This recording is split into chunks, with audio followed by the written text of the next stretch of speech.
We were towards the end of the paragraph number 4. So now let us continue with it. ਸੋ ਇਹਦੇ ਵਿੱਚੋਂ ਕੀ ਗੱਲ ਕਰ ਰਿਹਾ ਸੀ, ਇੱਕ ਇਹੋ ਜਿਹੀ ਕੰਪਨੀ ਦੀ ਐਗਜ਼ਾਮਪਲ ਦੇ ਰਿਹਾ ਸੀ ਜਿਨ੍ਹਾਂ ਨੇ ਕਿ the company installed a very expensive software. ਉਹਨਾਂ ਨੇ ਇੱਕ ਸੋਫਟਵੇਅਰ ਇੰਸਟਾਲ ਕੀਤਾ so that the employees may connect with each other and share information and knowledge. ਸੋ ਉਹਨਾਂ ਨੇ ਇਹ ਕੋਸ਼ਿਸ਼ ਕੀਤੀ ਉਸ ਕੰਪਨੀ ਨੇ, ਪਰ ਉਹ ਹੈਰਾਨ ਹੋਏ ਦੇਖ ਕੇ ਕਿ ਕੋਈ ਫਾਇਦਾ ਨਹੀਂ ਹੋ ਰਿਹਾ ਸੀਗਾ, ਕਿਉਂਕਿ ਜਿਹੜੇ ਇੰਪਲੋਈਜ਼ ਸੀ ਉਹਨਾਂ ਦੀ ਇਨਫੋਰਮੇਸ਼ਨ, ਉਹਨਾਂ ਦੀ ਜਿਹੜੀ ਨੌਲੇਜ ਸੀਗੀ ਉਹ ਉੱਥੇ ਕੀ ਖੜੀ ਸੀਗੀ। ਸੋ ਉਹਨਾਂ ਨੂੰ ਫਿਰ ਬਹੁਤ ਹੈਰਾਨੀ ਹੋਈ। ਤਾਂ ਫਿਰ ਉਹਨਾਂ ਨੇ ਕੀ ਕੀਤਾ, ਫਿਰ ਇੱਕ business professor named Wanda Orlowski discovered the problem because the employees were competing for promotions. They had an incentive to keep their knowledge secret. So ਕਿਉਂ ਨਹੀਂ ਉਹ ਇੱਕ ਦੂਸਰੇ ਦੇ ਨਾਲ ਸ਼ੇਅਰ ਕਰ ਰਹੇ ਸੀਗੇ। ਇਹ ਫਿਰ ਗੱਲ ਇੱਕ ਪ੍ਰੋਫੈਸਰ ਨੇ ਨੇਮਡ ਵਾਂਡਾ, ਉਸ ਪ੍ਰੋਫੈਸਰ ਨੇ ਉਹ ਪ੍ਰੋਬਲਮ ਜਿਹੜੀ ਸੀਗੀ ਉਹਨੂੰ ਲੱਭਿਆ। ਔਰ ਉਹ ਪ੍ਰੋਬਲਮ ਕੀ ਸੀਗੀ ਕਿ why were the employees not sharing knowledge with each other, ਕਿਉਂਕਿ ਉੱਥੇ ਕੀ ਸੀਗੇ, ਕਿਉਂਕਿ ਉੱਥੇ ਪ੍ਰਮੋਸ਼ਨ ਵਾਸਤੇ ਉਹਨਾਂ ਦੇ ਵਿੱਚ ਕੀ ਸੀਗਾ, ਕੰਪੀਟੀਸ਼ਨ ਸੀਗਾ। ਸੋ ਇਸ ਕਰਕੇ ਉਹ ਕੀ ਕਰਦੇ ਸੀ, ਆਪਣੀ ਜਿਹੜੀ ਵੀ ਉਹਨਾਂ ਦੀ ਇਨਫੋਰਮੇਸ਼ਨ ਨੌਲੇਜ ਸੀ ਉਹਨੂੰ ਬਚਾ ਕੇ ਰੱਖਦੇ ਸੀ, ਕਿਉਂਕਿ ਉਹਨਾਂ ਨੂੰ ਕੀ ਲੱਗਦਾ ਸੀ ਕਿ ਜੇ ਆਪਣੀ suppose if I share my information my knowledge with this person, ਫਿਰ then this person may become better and he may get that promotion that I want. ਸੋ ਇਸ ਕਰਕੇ ਉਹ ਲੁਕੋ ਕੇ ਰੱਖਦੇ ਸੀਗੇ। As this case suggests, many applications of the internet fail because the technology is poorly matched with the culture of the institution that adopts it. So, ਇਹ ਉਹਨੇ ਇੱਕ example ਦਿੱਤੀ ਹੈ ਦੱਸਣ ਵਾਸਤੇ ਕਿ ਸਿਰਫ ਇੰਟਰਨੈਟ ਹੀ ਪ੍ਰਦਾਨ ਕਰ ਦੇਣਾ ਲੋਕਾਂ ਨੂੰ, ਕਿਸੇ ਵੀ ਇੰਸਟੀਟਿਊਸ਼ਨ ਦੇ ਵਿੱਚ ਤੁਸੀਂ ਇੰਟਰਨੈਟ ਪ੍ਰੋਵਾਈਡ ਕਰ ਦਿੰਦੇ ਹੋ, ਸਿਰਫ ਇੰਨਾ ਹੀ ਕਰਨਾ ਕਾਫੀ ਨਹੀਂ ਹੈ, ਕਿਉਂਕਿ ਉੱਥੋਂ ਦੇ ਲੋਕਾਂ ਦੀ ਮਰਜ਼ੀ ਵੀ ਹੋਣੀ ਚਾਹੀਦੀ ਹੈ। ਫੋਰ ਐਗਜ਼ਾਮਪਲ ਜੇ ਕਾਲਜ ਦੇ ਵਿੱਚ ਸਪੋਜ਼ ਇੰਟਰਨੈਟ ਦੀ ਪ੍ਰੋਵੀਜ਼ਨ ਹੋ ਜਾਂਦੀ ਹੈ, but many people do not know how to make use of it, then the internet will not yield those benefits। ਫਿਰ ਇੰਟਰਨੈਟ ਕਦੀ ਵੀ ਉਹ ਵਾਲੇ ਫਾਇਦੇ ਨਹੀਂ ਦੇਗਾ, ਕਿਉਂ so suppose you give the provision of internet to everyone, ਪਰ ਲੋਕਾਂ ਨੂੰ ਪੜ੍ਹਨਾ ਲਿਖਣਾ ਹੀ ਨਹੀਂ ਆਉਂਦਾ। ਸਪੋਜ਼ ਕਿਤੇ ਵੀ ਕੋਈ ਇੱਦਾਂ ਦੀ ਸੰਸਥਾ ਹੈ ਜਿੱਥੇ ਕਿ ਲੋਕਾਂ ਨੂੰ ਪੜ੍ਹਨਾ ਲਿਖਣਾ ਹੀ ਨਹੀਂ ਆਉਂਦਾ, ਔਰ they do not know how to use their computer, ਫਿਰ ਕੀ ਹੈ, ਫਿਰ ਉੱਥੇ ਇੰਟਰਨੈਟ ਪ੍ਰੋਵਾਈਡ ਕਰਨ ਦਾ ਕੋਈ ਫਾਇਦਾ ਨਹੀਂ ਹੈ। So you will have to first understand the culture of that particular institution ਔਰ ਦੈਟ ਪਰਟੀਕੂਲਰ ਸੁਸਾਇਟੀ। ਉੱਥੋਂ ਦੇ ਲੋਕਾਂ ਨੂੰ ਸਮਝਣਾ ਪਏਗਾ, ਫਿਰ ਹੀ ਇੰਟਰਨੈਟ ਦੇਣ ਦਾ ਕੋਈ ਫਾਇਦਾ ਹੈ। ਸੋ ਨੈਕਸਟ ਦੇਖੋ ਹੁਣ, social networks also influence the adoption of new technologies. So now this is paragraph number 5. If the members of a community already have social connections to one another,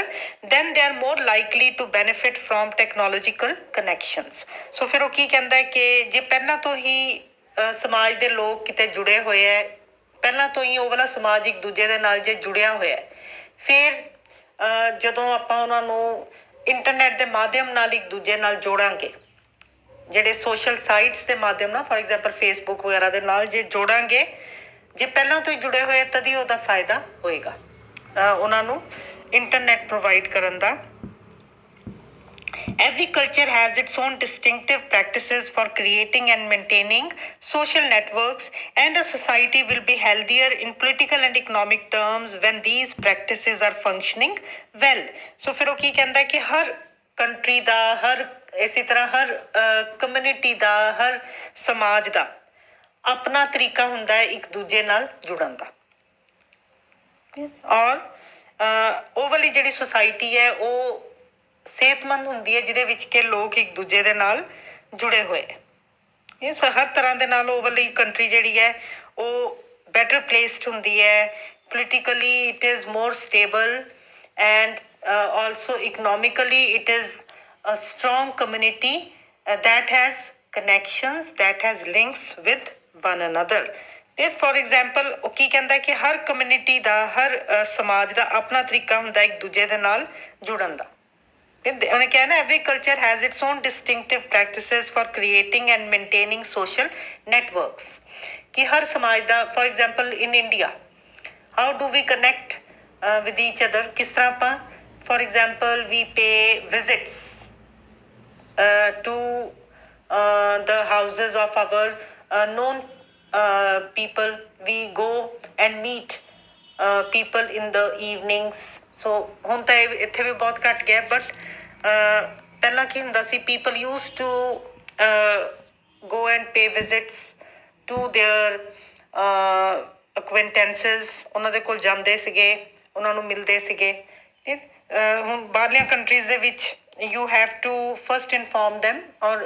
ਤੁਸੀਂ ਜਾ ਹੀ ਨਹੀਂ ਸਕਦੇ you can only go and meet those persons at the weekends so ਪਰ ਹਰ ਸਮਾਜ ਦਾ ਆਪਣਾ ਆਪਣਾ ਤਰੀਕਾ ਹੁੰਦਾ ਹੈ ਇੱਕ ਦੂਜੇ ਨਾਲ ਜੁੜੇ ਰਹਿਣ ਦਾ ਫੋਰ ਐਗਜ਼ਾਮਪਲ ਇੱਥੇ ਹੁਣ ਦੇਖੋ ਇਹਨੇ ਕਿਹਾ ਪਰ ਉਹ ਕੀ ਕਹਿੰਦਾ ਕਿ ਜੇ ਜੁੜੇ ਹੋਏ ਲੋਕ ਤਾਂ it is always better for the country ਉਹ ਸਮਾਜ ਉਹ ਕੰਟਰੀ ਵਧੀਆ ਹੋਊਗੀ ਜਿੱਥੇ ਕਿ ਲੋਕ ਇੱਕ ਦੂਜੇ ਦੇ ਨਾਲ ਜੁੜੇ ਹੋਏ ਸੋ ਹਰ ਇੱਕ ਦਾ ਆਪਣਾ ਆਪਣਾ ਤਰੀਕਾ ਹੁੰਦਾ ਇੱਕ ਦੂਸਰੇ ਨਾਲ ਜੁੜਨ ਦਾ ਹਰ ਕੰਟਰੀ ਦਾ for example it has long been a mystery why the people of Sarajevo have maintained their tolerant pluralistic culture as terrible wars rage around them ਸੋ ਫਿਰ ਉਹ ਕੀ ਕਹਿੰਦਾ ਹੈ ਕਿ ਸਾਰਾਜੇਵੋ ਦੇ ਜੇ ਤੁਸੀਂ ਉੱਥੇ ਜਾਓ ਤਾਂ ਤੁਸੀਂ ਕੀ ਦੇਖਦੇ ਹੋ ਕਿ ਉੱਥੋਂ ਦੇ ਲੋਕ ਜਿਹੜੇ ਹੈ ਦੇ ਹੈਵ ਟੋਲਰੈਂਸ ਇੱਕ ਦੂਜੇ ਨੂੰ ਸਹਿਣ ਸ਼ਕਤੀ ਹੈਗੀ ਹੈ ਲੋਕਾਂ ਦੇ ਵਿੱਚ ਤੇ ਉਹਨਾਂ ਦਾ ਸਮਾਜ ਜਿਹੜਾ ਉਹ ਪਲੂਰਲਿਸਟਿਕ ਹੈ ਪਲੂਰਲਿਸਟਿਕ ਮੀਨਸ ਕਿ ਉੱਥੇ ਕਈ ਤਰ੍ਹਾਂ ਦੇ ਲੋਕ ਰਹਿੰਦੇ ਸਿਰਫ ਇੱਕੋ ਹੀ ਧਰਮ ਦੇ ਜਾਂ ਇੱਕੋ ਹੀ ਤਰ੍ਹਾਂ ਦੇ ਲੋਕ ਨਹੀਂ ਰਹਿੰਦੇ ਕਿੰਨੇ ਤਰ੍ਹਾਂ ਦੇ ਲੋਕ ਰਹਿੰਦੇ ਸੋ ਤੁਸੀਂ ਹੈਰਾਨ ਹੁੰਦੇ ਹੋ ਕਿ ਉੱਥੋਂ ਦੇ ਲੋਕਾਂ ਦੀ ਜਿਹੜੀ ਕਲਚਰ ਹੈ ਉਹ ਪਲੂਰਲਿਸਟਿਕ ਕਿਸ ਤਰ੍ਹਾਂ ਕਿ ਉਹ ਕਿੱਦਾਂ ਇੰਨੇ ਤਰ੍ਹਾਂ ਦੇ ਲੋਕ ਇੱਕ ਦੂਜੇ ਨਾਲ ਆਰਾਮ ਨਾਲ ਰਹਿੰਦੇ ਸੋ ਫਿਰ ਤੁਸੀਂ ਦੇਖੋ ਉਹਦਾ ਰੀਜ਼ਨ ਕੀ ਹੈ it is a very interesting reason a visit to the city however makes one reason entirely obvious so ਜਦੋਂ ਤੁਸੀਂ ਉਸ ਸ਼ਹਿਰ 'ਚ ਜਾਂਦੇ ਹੋ ਤਾਂ ਤੁਹਾਨੂੰ ਕੀ ਪਤਾ ਲੱਗਦਾ ਹੈ ਕਿ ਕੀ ਕਾਰਨ ਹੈ then you understand ਔਰ ਉਹ ਕੀ ਹੈਗਾ Sarajevo is organized around a pedestrian mall ਔਰ ਇੰਟਰਸਟਿੰਗ ਰੀਜ਼ਨ ਕੀ ਹੈ ਕਿ ਇੱਕ ਮਾਲ ਛੋਟਾ ਜਿਹਾ ਸ਼ਹਿਰ ਹੈ ਔਰ ਇੱਕ ਮਾਲ ਹੈਗਾ ਜਿਹੜਾ ਵਿੱਚੋਂ ਦੀ ਲੰਘਦਾ ਔਰ ਉਹਦੇ ਆਸ-ਪਾਸ ਜਿਹੜਾ ਸ਼ਹਿਰ ਸਾਰਾ ਵਸਿਆ ਹੋਇਆ ਹੈ Sarajevo ਦੇ ਵਿੱਚ ਕਿੱਦਾਂ ਇੰਨੀ ਜ਼ਿਆਦਾ ਲੋਕਾਂ ਦੇ ਵਿੱਚ ਮਿਲ ਜੁਲ ਕੇ ਰਹਿਣ ਦੀ ਭਾਵਨਾ ਹੈ how has it been made possible ਕਿਉਂਕਿ ਉਸ ਜਗ੍ਹਾ ਦੀ ਜਿਹੜੀ ਜੋਗ੍ਰਾਫੀ ਹੈ ਉਹ ਕਿਸ ਤਰ੍ਹਾਂ ਦੀ ਹੈ ਕਿ ਸ਼ਹਿਰ ਦੇ ਵਿੱਚੋਂ ਵਿੱਚ ਕੀ ਨਿਕਲਦਾ ਇੱਕ pedestrian mall now what is a mall so mall is a shopping area it is a covered shopping area from which traffic is excluded ਜਿੱਥੇ ਕਿ ਕਾਰਾਂ ਨਹੀਂ ਅਲਾਉ ਕੀਤੀਆਂ ਜਾਂਦੀਆਂ ਕਿ ਸੋਨੂੰ ਆਪਾਂ ਕੀ ਕਹਿੰਦੇ that is called a mall so Sarajevo the geography ਹੀ ਕਿੱਦਾਂ ਦੀ ਹੈ ਕਿ ਸ਼ਹਿਰ ਦੇ ਵਿੱਚੋਂ ਕੀ ਨਿਕਲਦਾ ਬਿਲਕੁਲ ਵਿਚਕਾਰੋਂ ਕੀ ਨਿਕਲਦਾ ਇੱਕ ਮਾਲ ਨਿਕਲਦਾ ਜਿਹੜਾ ਕਿ ਕਿੰਨਾ ਲੰਬਾ ਹੈ it is about 2 kilometers long and the people entertain themselves by walking the length of this mall so ਫਿਰ ਕੀ ਉੱਥੋਂ ਦੇ ਲੋਕਾਂ ਨੂੰ ਇੱਕ ਆਦਤ ਪਈ ਹੋਈ ਹੈ ਕਿ ਉਹ ਸ਼ਾਮ ਨੂੰ ਜ਼ਰੂਰ ਜਾਂਦੇ ਹੈ ਸ਼ਾਪਿੰਗ ਕਰਦੇ ਆ ਨਾਲ ਔਰ ਨਾਲ ਉਹ ਲੋਕਾਂ ਨੂੰ ਮਿਲਦੇ ਜਾਂਦੇ ਹੈ and people entertain themselves by walking the length of this mall so ਉਹਨਾਂ ਦੀ ਇੱਕ ਆਦਤ ਬਣੀ ਹੋਈ ਹੈ ਕਿ ਉਹਨਾਂ ਨੇ ਸ਼ਾਮ ਨੂੰ ਜਾਣਾ ਹੀ ਹੈ ਉਸ ਮਾਲ ਦੇ ਵਿੱਚ ਔਰ meeting their acquaintances and stopping for coffee so ਉਹਨਾਂ ਦੀ ਇੱਕ ਆਦਤ ਬਣੀ ਹੋਈ ਹੈ ਕਿ ਉਹਨਾਂ ਨੇ ਸ਼ਾਮ ਨੂੰ ਜਾਣਾ ਹੀ ਹੈ ਉੱਥੇ ਉਹਨਾਂ ਨੂੰ ਉਹਨਾਂ ਦੇ ਜਾਣ ਪਹਿਚਾਣ ਦੇ ਲੋਕ ਮਿਲਦੇ ਹੈ and there they have coffee also so ਇੱਕ ਸਟੱਡੀ ਹੋਈ ਹੈ ਕਿ Sarajevo ਦੇ ਲੋਕ ਕਿੱਦਾਂ ਇੱਕ ਦੂਜੇ ਦੇ ਨਾਲ ਇੰਨੇ ਪਿਆਰ ਨਾਲ ਰਹਿੰਦੇ ਆ ਉਹਦੇ ਪਿੱਛੇ ਕੀ ਰੀਜ਼ਨ ਨਿਕਲਿਆ that mall social connections are thus continually renewed and people are led naturally to introduce their friends to one another so Sarajevo ਦੇ ਲੋਕ ਕਿੱਦਾਂ ਇੱਕ ਦੂਜੇ ਨਾਲ ਜੁੜੇ ਹੋਏ ਹੈ ਸ਼ਾਮ ਨੂੰ ਮਿਲਦੇ ਹੈ ਔਰ ਫਿਰ ਨੈਚੁਰਲੀ ਉਹਨਾਂ ਦੇ ਨਾਲ ਜਿਹੜਾ ਵੀ ਕੋਈ ਦੂਸਰਾ ਦੋਸਤ ਹੁੰਦਾ ਹੈ ਉਹਨੂੰ ਫਿਰ ਪਹਿਲੇ ਨਾਲ ਇੰਟਰੋਡਿਊਸ ਕਰਦੇ ਆ ਏਦਾਂ ਜਾਣ ਪਹਿਚਾਣ ਵੱਧਦੀ ਹੈ so now we move on to the next paragraph to take another example Hungary remained a relatively healthy society during the Soviet occupation largely because of its well developed social networks based on a tradition of close lifelong relationships among the members of each gymnasium class ਫਿਰ ਉਹਨੇ ਇੱਕ ਹੋਰ example ਦਿੱਤੀ ਹੈ ਕਿ Hungary ਦੇ ਲੋਕ ਹਾਲੇ ਕਿ ਉੱਥੇ ਰਸ਼ੀਆ ਦੀ ਬਹੁਤ ਦੇਰ ਰਸ਼ੀਆ ਨੇ ਉੱਥੇ ਕਬਜ਼ਾ ਰੱਖਿਆ। ਸੋਵੀਅਤ ਯੂਨੀਅਨ ਨੇ ਆ ਕੇ ਉੱਥੇ ਰਾਜ ਕੀਤਾ, ਕਬਜ਼ਾ ਰੱਖਿਆ, ਪਰ ਫਿਰ ਵੀ ਉਹ ਕੀ ਕਹਿੰਦਾ ਕਿ ਹੰਗਰੀ ਦੀ ਜਿਹੜੀ ਸੁਸਾਇਟੀ ਹੈ ਉਹ ਵਧੀਆ ਹੀ ਚੱਲਦੀ ਰਹੀ। ਹਾਲਾਂਕਿ ਇੱਕ ਫੋਰਨ ਕੰਟਰੀ ਨੇ ਉੱਥੇ ਆ ਕੇ ਹਕੂਮਤ ਕਰ ਰਹੀ ਸੀ, ਸਟਿਲ ਉਹਨਾਂ ਦਾ ਜਿਹੜਾ ਸਮਾਜ ਸੀ ਉਹ ਵਧੀਆ ਕਿਉਂ ਰਿਹਾ? ਕਿਉਂਕਿ ਉਹ ਇੱਕ ਦੂਜੇ ਨਾਲ ਜੁੜਿਆ ਰਿਹਾ ਤੇ ਇਸ ਕਰਕੇ ਉਹ ਇੱਕ ਸਿਹਤਮੰਦ ਸਮਾਜ ਬਣਿਆ ਰਿਹਾ। ਔਰ ਇਹਦੇ ਪਿੱਛੇ ਕੀ ਰੀਜ਼ਨ ਸੀਗਾ ਕਿ ਹੰਗਰੀ ਦੇ ਲੋਕ ਸਾਰੇ ਕਿੱਦਾਂ ਦੇ ਸੀਗੇ ਦੈਟ ਦੇ ਵਰ ਮੈਂਬਰਸ ਆਫ ਡਿਫਰੈਂਟ ਜਿਮਸ, ਕਿ ਉਹ ਸਾਰੇ ਹੀ ਜਿਮਨੇਜ਼ੀਅਮਸ ਜਾਂਦੇ ਸੀ, ਉੱਥੇ ਇੱਕ ਦੂਜੇ ਨੂੰ ਮਿਲਦੇ ਸੀ। And in this way by going to gymnasiums these people connected with each other। ਸੋ ਮੈਂ ਤੁਹਾਨੂੰ ਐਗਜ਼ਾਮਪਲਸ ਦਿੱਤੀਆਂ ਕਿ ਹਰ ਕੰਟਰੀ ਦੀ ਆਪਣਾ ਆਪਣਾ ਤਰੀਕਾ ਹੁੰਦਾ ਇੱਕ ਦੂਜੇ ਨਾਲ ਜੁੜਨ ਦਾ। ਇਸੇ ਤਰ੍ਹਾਂ ਨਾਲ ਫਿਰ ਉਹ ਨੈਕਸਟ ਕਿਹਦੀ ਗੱਲ ਕਰੇਗਾ? ਅਮਰੀਕਾ ਦੀ। ਦੇਖੋ ਇਹਨੂੰ ਹੁਣ, the social networks of Silicon Valley by contrast depend on workplace connections। ਸੋ ਉਹਨੇ ਹੰਗਰੀ ਦੀ ਐਗਜ਼ਾਮਪਲ ਦਿੱਤੀ ਕਿ ਉੱਥੋਂ ਦੇ ਲੋਕਾਂ ਦਾ ਸ਼ੌਕ ਕੀ ਹੈਗਾ ਕਿ ਉਹ ਜਿਮਸ ਵਿੱਚ ਜਾਂਦੇ ਆ ਔਰ ਉੱਥੇ ਜਾਣ ਪਹਿਚਾਣ ਉਹਨਾਂ ਦੀ ਇੱਕ ਦੂਜੇ ਨਾਲ ਹੁੰਦੀ ਰਹਿੰਦੀ ਹੈ, ਉਹ ਇੱਕ ਦੂਜੇ ਨਾਲ ਜੁੜੇ ਰਹਿੰਦੇ ਆ। ਫਿਰ ਉਹ ਅੱਗੇ ਇੱਕ ਐਗਜ਼ਾਮਪਲ ਕਿਹਦੀ ਦਿੰਦਾ ਕਿ ਇਸ ਤੋਂ ਉਲਟ ਅਮਰੀਕਾ ਦੇ ਲੋਕ ਕਿੱਦਾਂ ਜੁੜਦੇ ਹੈਗੇ ਕਿ ਉਹ ਵਰਕ ਪਲੇਸ ਕਨੈਕਸ਼ਨਸ, ਕਿ ਜਿਸ ਤਰ੍ਹਾਂ ਇੱਕ ਉਹਨਾਂ ਨੇ ਕੋਈ ਕੰਪਨੀ ਜੁਆਇਨ ਕੀਤੀ, ਉੱਥੋਂ ਦੇ ਲੋਕਾਂ ਨਾਲ ਜਾਣ ਪਹਿਚਾਣ ਹੋਈ, ਫਿਰ ਉਹ ਉਸ ਕੰਪਨੀ ਨੂੰ ਛੱਡ ਕੇ ਚਲੇ ਗਏ, ਪਰ ਉਹ ਕੀ ਕਰਦੇ ਹੈ they take care to continue with their work place connections, ਕਿ ਬੇਸ਼ੱਕ ਉਸ ਕੰਪਨੀ ਨੂੰ ਛੱਡ ਕੇ ਚਲ ਜਾਂਦੇ ਆ ਪਰ ਫਿਰ ਵੀ ਉਹ ਨਾਲ ਨਾਲ ਕੀ ਕਰਦੇ ਆ ਉਸ ਕੰਪਨੀ ਦੇ ਲੋਕਾਂ ਨਾਲ ਜ਼ਰੂਰ ਜੁੜੇ ਰਹਿੰਦੇ ਆ ਕਿਸੇ ਨਾ ਕਿਸੇ ਢੰਗ ਦੇ ਨਾਲ। ਸੋ ਇਨ this way they make connections.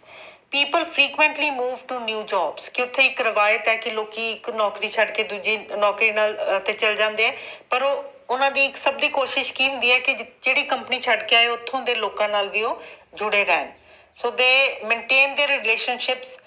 assiduously with their previous co-workers, ਕਿ ਜਿੱਥੋਂ ਦੀ ਛੱਡ ਕੇ ਆਏ ਉੱਥੋਂ ਵੀ co-workers ਨਾਲ ਜੁੜੇ ਰਹਿਣ। even when those co-workers get new job themselves so that they will have people to call the next time they are looking for work। ਸੋ ਬੇਸ਼ੱਕ ਉਹ ਵਾਲਾ ਜਿਹੜੇ ਜਿੱਥੋਂ ਦੀ ਉਹ ਆਏ ਹੁੰਦੇ ਆ ਉੱਥੋਂ ਦੇ ਲੋਕ ਵੀ ਆਪਣੀ ਕੰਪਨੀ ਨੂੰ ਛੱਡ ਕੇ ਚਲ ਜਾਣ, ਫਿਰ ਵੀ ਉਹ ਕੰਟੈਕਟ ਦੇ ਵਿੱਚ ਰਹਿੰਦੇ ਆ। ਸੋ ਇਹਦੇ ਪਿੱਛੇ ਕੀ ਰੀਜ਼ਨ ਹੋ ਸਕਦਾ ਹੈ? ਉਹਨਾਂ ਦਾ ਸੈਲਫਿਸ਼ ਰੀਜ਼ਨ ਕੀ ਹੁੰਦਾ ਕਿ ਕਿਉਂਕਿ ਉਹ ਨੌਕਰੀਆਂ ਛੱਡਣ 'ਚ ਬਹੁਤ ਯਕੀਨ ਰੱਖਦੇ ਆ, ਨਵੀਂ ਲੈਣ 'ਚ ਬਹੁਤ ਯਕੀਨ ਰੱਖਦੇ, ਸੋ ਉਹਨਾਂ ਨੂੰ ਕੀ ਲੱਗਦਾ ਕਿ ਪੁਰਾਣੇ ਲੋਕਾਂ ਨਾਲ ਵੀ ਜੁੜੇ ਰਹੋ ਕਿ ਪਤਾ ਨਹੀਂ ਕਦੋਂ ਤੁਹਾਨੂੰ ਨਵੀਂ ਨੌਕਰੀ ਦੀ ਲੋੜ ਪੈ ਜਾਵੇ ਤੇ ਇਹਦੇ ਵਿੱਚ ਫਿਰ ਤੁਹਾਨੂੰ ਕਿਹਦੇ ਨਾਲ ਤੁਹਾਨੂੰ ਜੁੜੇ ਰਹਿਣ 'ਚ ਫਾਇਦਾ ਹੋ ਜਾਊਗਾ? ਆਪਣੇ ਪਹਿਲੇ ਵਾਲੇ co-workers ਨਾਲ। ਸੋ ਉਹਨਾਂ ਦਾ ਇੱਕ ਸੈਲਫਿਸ਼ ਮੋਟਿਵ ਹੈ ਬਿਕੋਜ਼ ਦੇ ਫਰੀਕੁਐਂਟਲੀ ਸਵਿਚ ਜੋਬਸ, ਇਸ ਕਰਕੇ ਫਿਰ ਉਹ ਜੁੜੇ ਰਹਿੰਦੇ ਆ ਕਿ ਅਗਲੀ ਵਾਰੀ ਜੇ ਨੌਕਰੀ ਦੀ ਜ਼ਰੂਰਤ ਪਈ ਤਾਂ ਫਿਰ ਇਹਨਾਂ ਲੋਕਾਂ ਨੂੰ ਪੁੱਛਿਆ ਜਾ ਸਕਦਾ। So this is their way of remaining connected with each other। So ਹਰ ਕੰਟਰੀ ਦੀ ਆਪਣਾ ਆਪਣਾ ਤਰੀਕਾ ਹੈ ਕਨੈਕਟ ਕਰਨ ਦਾ। As next para ਦੇਖੋ, as these examples illustrate the practices of social networking vary considerably। considerably means a lot। ਸੋ ਜਿੱਦਾਂ ਇਹਨਾਂ ਐਗਜ਼ਾਮਪਲਸ ਤੋਂ ਕੀ ਪਤਾ ਲੱਗਦਾ ਹੈ ਕਿ ਹਰ ਕੰਟਰੀ ਦੇ ਵਿੱਚ ਸੋਸ਼ਲ ਨੈਟਵਰਕਿੰਗ ਦੇ ਤਰੀਕੇ ਜਿਹੜੇ ਆ ਅਲੱਗ-ਅਲੱਗ ਹੈ। ਸੋਸ਼ਲ ਨੈਟਵਰਕਿੰਗ ਦਾ ਸਿੰਪਲੀ ਮਤਲਬ ਕੀ ਹੈ? ਸਮਾਜ ਦੇ ਲੋਕਾਂ ਦਾ ਇੱਕ ਦੂਜੇ ਨਾਲ ਜੁੜਨ ਦਾ ਜਿਹੜਾ ਜੁੜਨ ਨੂੰ ਆਪਾਂ ਕੀ ਕਹਿੰਦੇ? Social networking. ਔਰ ਉਹ ਕੀ ਕਹਿੰਦਾ ਕਿ ਹਰ ਕੰਟਰੀ ਦੇ ਵਿੱਚ ਇਹਦੇ ਅਲੱਗ-ਅਲੱਗ ਤਰੀਕੇ ਹੈ ਲੋਕਾਂ ਦੇ ਇੱਕ ਦੂਜੇ ਨਾਲ ਜੁੜਨ ਦੇ। ਫੋਰ ਐਗਜ਼ਾਮਪਲ ਉਹਨੇ ਸਾਰਾ ਜੈਵੋ ਦੀ ਕੀ ਐਗਜ਼ਾਮਪਲ ਦਿੱਤੀ ਸੀ ਕਿ ਉਹ ਇੱਕ ਮਾਲ 'ਚ ਉਹਨਾਂ ਦੀ ਇੱਕ ਆਦਤ ਬਣੀ ਹੋਈ ਹੈ ਕਿ ਉਹਨਾਂ ਨੇ ਮਾਲ ਜਾਣਾ ਹੀ ਜਾਣਾ ਸ਼ਾਮ ਨੂੰ, ਉੱਥੇ ਉਹ ਫਿਰ ਮਿਲਦੇ ਜੁਲਦੇ ਇੱਕ ਦੂਜੇ ਦੇ ਨਾਲ। ਇਸੇ ਤਰ੍ਹਾਂ ਨਾਲ ਹੰਗਰੀ ਦੇ ਲੋਕ ਜਿਮਨੇਜ਼ੀਅਮਸ ਦੇ ਮੈਂਬਰਸ ਹੈ, ਅਲੱਗ-ਅਲੱਗ ਜਿਮਸ ਤੇ ਉੱਥੇ ਜਾ ਕੇ ਉਹ ਇੱਕ ਦੂਜੇ ਨਾਲ ਜੁੜਦੇ ਹੈ। ਤੇ ਅਮਰੀਕਾ ਦੇ ਵਿੱਚ ਕੀ ਹੈਗਾ ਕਿ ਉਹ ਲੋਕ ਇੱਕ ਕੋਸ਼ਿਸ਼ ਕਰਦੇ ਆ ਕਿ ਬੇਸ਼ੱਕ ਕੋਈ ਕੰਪਨੀ ਛੱਡ ਜਾਣ, ਆਪਣੇ ਪਹਿਲੇ ਵਾਲੇ ਜਿਹੜੇ ਉਹਨਾਂ ਦੇ ਕੁਲੀਗ ਸੀਗੇ ਉਹਨਾਂ ਨਾਲ ਜੁੜ ਕੇ ਰਹਿਣ। ਸੋ ਹਰ ਕੰਟਰੀ ਦਾ ਆਪਣਾ ਆਪਣਾ ਤਰੀਕਾ ਹੈ। and each practice is knitted into the larger workings of the society। ਔਰ ਇਹ ਜਿਹੜੀ ਹਰ ਤਰੀਕਾ ਹੈਗਾ ਜੁੜਨ ਦਾ ਉਹ ਫਿਰ ਇੱਕ ਸਮਾਜ ਦਾ ਹੀ ਹਿੱਸਾ ਬਣ ਜਾਂਦਾ ਹੈ, ਇੱਕ ਰਵਾਇਤ ਬਣ ਜਾਂਦੀ ਹੈ। Next line ਦੇਖੋ, authoritarian societies will attempt to suppress the cultural practices of networking and democratic societies will promote them। So authoritarian societies ਕਿਹੜੀਆਂ ਹੈਗੀਆਂ? ਜਿੱਥੋਂ ਦੇ ਕਿ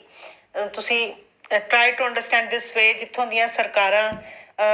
ਆਮ ਲੋਕਾਂ ਦੀ ਫਰੀडम ਨੂੰ ਖਤਮ ਕਰਨਾ ਚਾਹੁੰਦੀਆਂ ਉਹਨਾਂ ਨੂੰ ਆਪਾਂ ਕੀ ਕਵਾਂਗੇ ਉਹ ਵਾਲੇ ਫਿਰ ਸਮਾਜ ਕਿਹੜੇ ਬਣ ਜਾਂਦੇ ਅਥੋਰੀਟੇਰੀਅਨ ਸੁਸਾਇਟੀਜ਼ ਮਤਲਬ ਉਹ ਕੰਟਰੀਜ਼ ਜਿੱਥੇ ਕਿ ਆਮ ਨਾਗਰਿਕ ਨੂੰ